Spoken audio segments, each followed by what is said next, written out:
के लिए तीसरी ऑप्शन। नमस्कार, मैं पल्लवी शर्मा और आप देख रहे हैं दिव्य हिमाचल टीवी। मैं आपके सामने हाजिर हूं हिमाचल आज का मुद्दा लेकर। हिमाचल के कर्मचारियों के लिए आजकल सरकार जमकर माथापच्ची कर रही है। सोमवार को शिमला पहुंचे मुख्यमंत्री जयराम ठाकुर ने सारा दिन वित्त विभाग के अधिकारियों से तीसरे ऑप्शन पर चर्चा की और ये लगभग तय हो गया है कि कर्मचारियों को तीसरा ऑप्शन कैसे मिलेगा। इसके अलावा और क्या चर्चा हुई बैठक में और आउटसोर्स पर कैसे बन रही है पॉलिसी, हम पहाड़ी में इसी पर चर्चा कर रहे हैं अनिल अग्निहोत्री और Rajesh Sharma. Third option, sixth पे कमीशन के तहत जो एक थर्ड ऑप्शन मांग रहे हैं कर्मचारी, वो आसार है कि पिछले कल से जताई जा रही है और एक दिन उससे पहले से जी कि आज मिल सकती है। मुख्यमंत्री आज ही शिमला पहुंचे हैं, क्या हुआ उस विषय में? बिल्कुल, देखिए कर्मचारी लगातार इस मसले को लेकर बेचैन है और जिस तरह के दबाव सरकार के ऊपर भी बनाए जा रहे हैं, उन्हीं सारी समस्याओं के समाधान को एक तरह से दूर करने के लिए, समस्याओं का समाधान करने के लिए सरकार ने भी कदम बढ़ा दिए। आज बड़ी बात यह है अग्निहोत्री जी की बड़े दिनों बाद मुख्यमंत्री जयराम ठाकुर शिमला पहुंचे हैं। धर्मशाला के दौरे पे, कांगड़ा जिला के मंडी के दौरे पे रहे हैं, तो वहां से शिमला पहुंचे हैं और आज उन्होंने, क्योंकि वित्त विभाग के कर्मचारियों के साथ एक बैठक, अफसरों के साथ बैठक है मुख्यमंत्री जयराम ठाकुर की, सुबह से वो बैठक चल रही है, लगातार वो बैठक जारी है क्योंकि बजट सत्र हिमाचल का शुरू होने वाला है 23 फरवरी से। 4 मार्च को बजट आएगा, उसको लेकर पूरी ड्राफ्टिंग का एक प्रारूप तैयार किया जा रहा है, उसको लेकर बहुत अहम ये बैठक है। देर रात तक ये बैठक चलती रहेगी। तो आज फिलहाल अब इस पे, क्योंकि अभी तक तो कोई चर्चा हुई नहीं है थर्ड ऑप्शन पे, बिल्कुल जी बजट पे चर्चा चल रही है। हाँ। अभी होगा क्या, क्योंकि मुख्यमंत्री अगर संभावना है, कल की संभावना भी फिलहाल नजर नहीं आ रही है, क्योंकि कल भी अगर हम देखते हैं तो बहुत बड़ी एक बैठक भारतीय मजदूर संघ के साथ हिमाचल प्रदेश सरकार की होने जा रही है। तो अब अभी मुख्यमंत्री को अगर टाइम लगता है तो फाइल पे साइन हो जाएंगे, ओके हो जाएगा।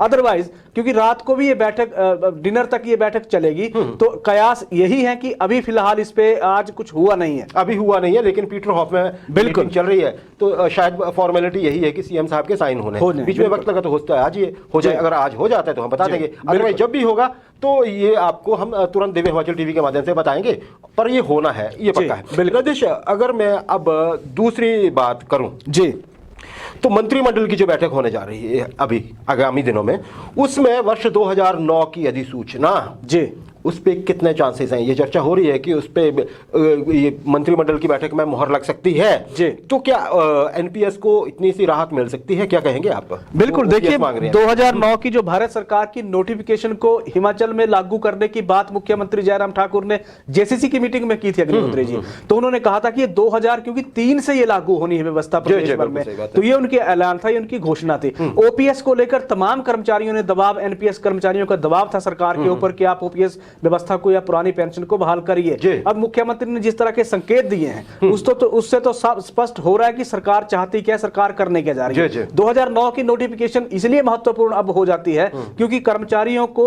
एक तरह से आप देखिए कुछ देने की स्थिति में, सरकार लाने की स्थिति में जब होगी तो इसको करने जा रही है। अब कैबिनेट की मीटिंग, क्योंकि पहले तो तय था कि कैबिनेट की बैठक हो सकता है 10 फरवरी से पहले हो जाए, लेकिन अभी फिलहाल उसके आसार नजर नहीं आ रहे हैं। अभी आसार अगर कैबिनेट की मीटिंग के लग रहे हैं तो अगले सोमवार तक या मंगलवार तक कैबिनेट की बैठक के आसार लग रहे हैं। उसमें यह तय माना जा रहा है कि सरकार इस दिशा में करने जा रही है, ये नोटिफिकेशन अब आने वाली है। जी राजेश, ऐसा हो सकता है, हमारे पास इनपुट थी कि आज विचार चल रहा है चीज पे कि मंत्रिमंडल की बैठक कब होनी है। अभी हम स्टूडियो में बैठे हैं, उससे जब तक हमारा ये कार्यक्रम ऑन एयर होगा डेट डिसाइड हो चुकी होगी। अपडेट हमें मिलती तो हम बता देते हैं। बिल्कुल। अच्छा राजेश, ये तो बात हो गई 2009 की अधिसूचना की, बाकी हमने थर्ड ऑप्शन की बात कर ली सकते हैं। इसके बाद राजेश उन कर्मचारियों की भी बात कर लेते हैं जो बहुत ज्यादा उतावले हैं कि उनका होने क्या वाला है, व्यग्र है वो कर्मचारी, और हमारे कार्यक्रम में अक्सर बहुत सारे उनके कमेंट्स भी आते हैं। आउटसोर्स कर्मचारियों की बात कर रहे थे राजेश जी। आउटसोर्स कर्मचारियों का भविष्य किस ओर जा रहा है? हम शुरू से कहते आ रहे हैं कि बजट में कुछ होने वाला है, क्या ऐसा होने वाला है, और अगर होने वाला है तो वर्तमान में क्या हो रहा है, जरा ये बताइएगा। बिल्कुल, देखिए आउटसोर्स कर्मचारियों के लिए सच में एक बहुत बड़ा एक मौका आने वाले, अभी आप देखिए बजट सत्र में आ रहा है मौका, बजट वाले दिन यानी कि 4 मार्च को आने जा रहा है। और सबसे बड़ी बात यह कि सब कमेटी जो बनाई है कैबिनेट मिनिस्टर महेंद्र सिंह की अध्यक्षता में, जो सब कमेटी कैबिनेट की बनाई है सरकार ने, उस सब कमेटी के पास तमाम आउटसोर्स कर्मचारियों के सारे हमारे आंकड़े पहुंच गए, आंकड़े सब कमेटी ने कंपाइल भी कर दिए हैं। और अब जो सब कमेटी जो काम कर रहे हैं, क्योंकि आप देखिए कि बीच में जिस तरह की बातें चल पड़ी थी कि आउटसोर्स कर्मचारियों और कंपनियों के बीच में जिस तरह का माहौल एक पैदा हो गया था, अब सरकार उस तरह से करने जा रही कि कंपनियों पे भी थोड़ा सा लगाम कसने जा रही है सरकार। तो वहां से भी एक अब जो कर्मचारियों के लिए जो फिलहाल कर्मचारियों के लिए जो फिलहाल 3 चीजों पे सरकार फोकस आउटसोर्स कर्मियों पे करने जा रही है। सब कमेटी की बात जी, सब कमेटी जिस तरह के चाह रही है कि इस तरह की व्यवस्था इन आउटसोर्स कर्मियों के लिए बने, उसमें में से मतलब जो आप ऑप्शन बताने वाले हैं उन तीन में से किसी एक पे फॉर्मूलेशन। बिल्कुल बिल्कुल। पहला तो ये है कि सरकार सीधा क्या आउटसोर्स कर्मचारियों को सरकार ये सोच रही है कि इनको सीधा विभागों में मर्ज कर दिया जाए। उसमें सरकार ये चाह रही है कि जैसे कर्मचारी हैं, जिस भी विभाग में कर्मचारी हैं, विभाग के साथ अटैच है कर्मचारी, वहां से उन्हें सीधा विभागों में ले लिया जाए। इसमें कैसे लिया जाए? बिल्कुल, इसमें होगा ये अग्निहोत्री जी की सरकार जिस पे फोकस कर रही है, सब कमेटी फोकस कर सरकार के पास बिल्कुल जाएंगे रिकमेंडेशन। अब सब कमेटी फोकस ये कर रही है कि अगर उन कर्मचारियों को हम विभागों में मर्ज कर देते हैं तो उसमें एक टाइम बाउंड होगा कि इतने साल जिन कर्मचारियों को कंपनी के साथ काम करते हुए, विभागों में काम करते हुए वक्त हो गया है, उनको उतने टाइम से वहां कुछ टाइम के लिए कॉन्ट्रैक्ट पे, 2 साल के कॉन्ट्रैक्ट पे जो अभी वर्तमान दौर में है, वहां से सीधा ले लिया जाए। मतलब डायरेक्ट आपका कहना है कि डायरेक्ट नहीं होगा कि सीधे रेगुलर कर दिया जाए? नहीं, डायरेक्ट पहले कॉन्ट्रैक्ट पे लिया जाएगा और कुछ साल का उसमें अरसा रखा जाएगा। जैसे मैं एक उदाहरण देता हूं कि किसी स्वास्थ्य विभाग के तहत जो कंपनी सेवा दे रही है, उसमें जो कर्मचारी है, मान लीजिए सरकार ने ऑप्शन एक दे देगी सरकार कि जिनको भी कर्मचारियों को 5 साल उस कंपनी में विभाग के साथ काम करते हुए हो गए, वो कर्मचारी फिर कंपनी से निकल के सीधे विभाग में आ जाएंगे कॉन्ट्रैक्ट पे।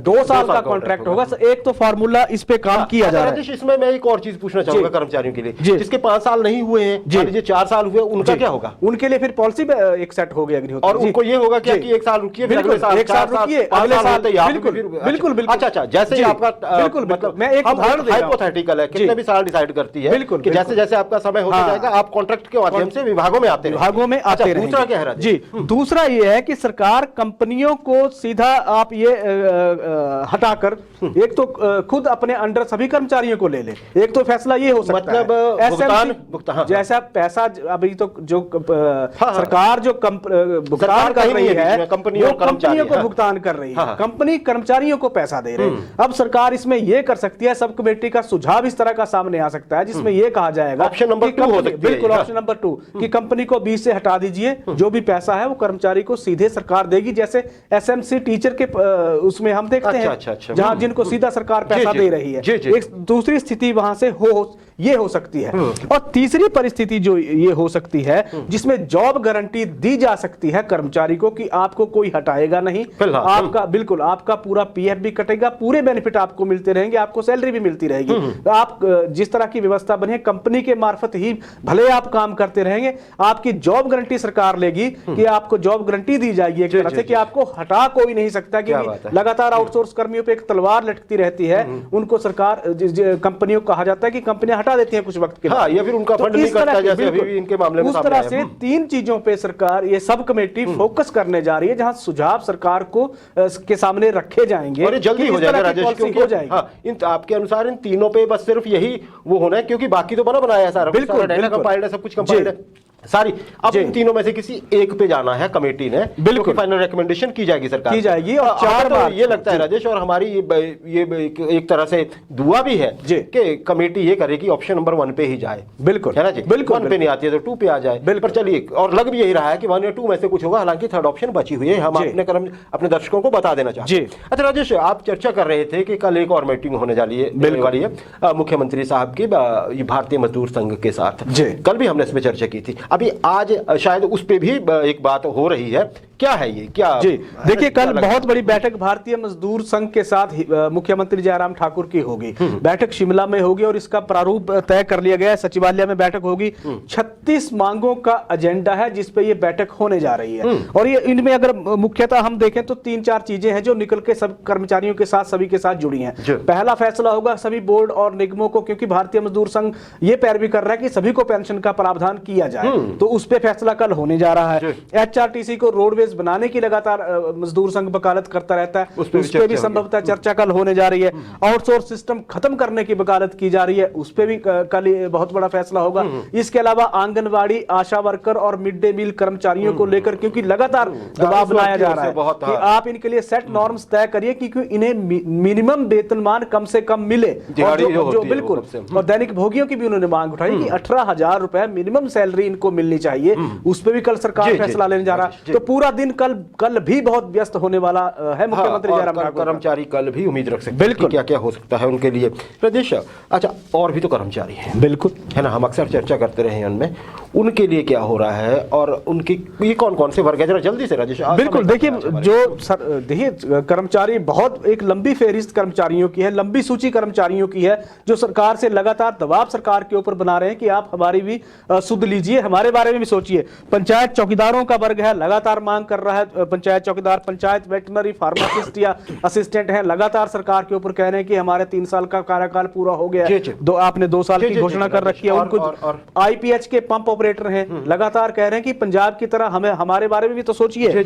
बिजली बोर्ड के टीममेट हैं, लाइनमैन हैं, फायर वॉचर इसमें है, होमगार्ड के जवान इसमें शामिल है, एनएचएम के कर्मचारी, पुलिस कर्मचारी हैं जो खुद ही पेमेंट के मसले में उलझ के रह गए हैं, सीएंडबी हैं, जेबीटी हैं, तमाम बहुत सारी एक लंबी टीचर्स हैं, बिल्कुल लंबी सूची है जो सरकार के ऊपर प्रेशर ग्रुप है एक तरह से सरकार पर माना यही जा रहा है कि मंत्रिमंडल की बैठक में तो नहीं, लेकिन ये जो 4 तारीख को आपने पहले कहा 4 मार्च को जो बजट जो हिमाचल प्रदेश का, उसमें शायद कुछ हो। याद रखिए ये चुनावी बजट होगा, है ना, तो उम्मीद कर सकते हैं सभी, सारे उम्मीद बनाए रखिए, उम्मीद पे दुनिया कायम है। अच्छा राजेश, बेरोजगार युवा बेरोजगारी सबसे बड़ी समस्या है और अब जिस तरह से 6th पे कमीशन के बाद सरकारी सेक्टर के प्रति थोड़ा और जागृत हुए हैं युवा, क्यों, तनख्वाहें बहुत ज्यादा मिल रही है, प्राइवेट सेक्टर का तो भेद खुल गया सारा ही कोविड के दौरान। बिल्कुल। तो राजेश, पर सरकार चुनावी वर्ष में थी, कहा भी गया कि हम इतने 1000 नौकरियां निकालेंगे, अभी तक नहीं निकल रही हैं, खासकर स्किल्ड लोगों के लिए। जी,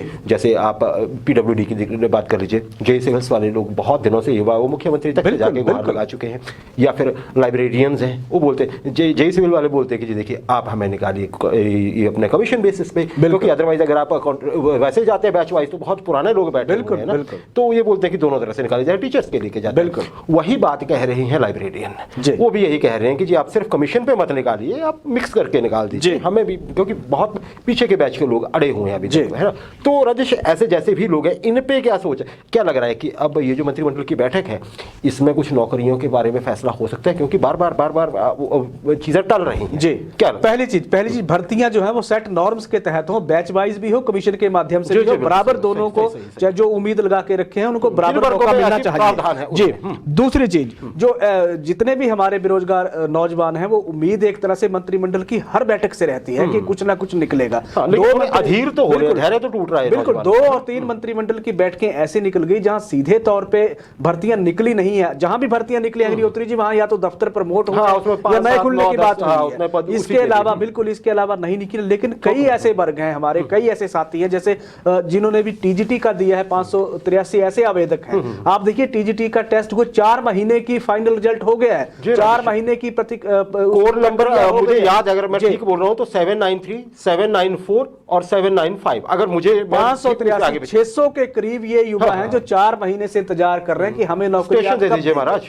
बिल्कुल, कब हमें नौकरी दी जाएगी। जेई सिविल का मसला लगातार हम उठाते रहते हैं, 4 साल से भर्ती निकली नहीं है, तो टैलेंट हमारा जाएगा कहां, तो टैलेंट हमारा जाएगा कहां, किस दिशा में काम करेगा। तो अभी सीधे तौर पे सरकार तो जैसे कहा जा रहा है कि अभी 2 दिन 3 दिन पहले का आंकड़ा भी है कि 13,000 मल्टीटास्क वर्कर रखने की प्रक्रिया शुरू जल्दी हो जाएगी प्रदेश में। होगी कब ये देखना बड़ी बात होगी, लेकिन आने वाले दिनों में होगी जरूर, क्योंकि सरकार भी चाहेगी, क्योंकि अभी देखिए चुनाव भी दौर से बिल्कुल यही तो उम्मीद है कि चुनावी साल है, इसलिए लोगों को ये जल्दी भी लगी हुई है।